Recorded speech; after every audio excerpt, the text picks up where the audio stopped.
Let's talk about pinning posts on Instagram because I'm so excited about this feature.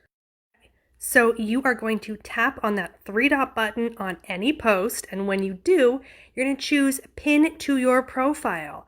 After you've done that, you will see the little pin mark appear on your posts in your profile grid.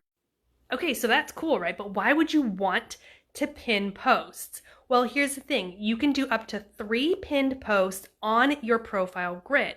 Now, what that means is when someone comes to your profile, they're going to see those 1 to 3 across the top of your grid. If you upload more posts after that, those pinned posts stay there, being the first ones that people see. So these are a great way to convey those frequently asked questions, a get to know you post, a sales post about programs or services that you offer, something about, meet the team, anything that is really important for people to see when they first come to your profile, and that they don't have to dig through all of your content to figure out what you're about or what your brand is about. This is a really good way to put that content right up there at the front for them to see. I promise you're going to want to take advantage of this feature.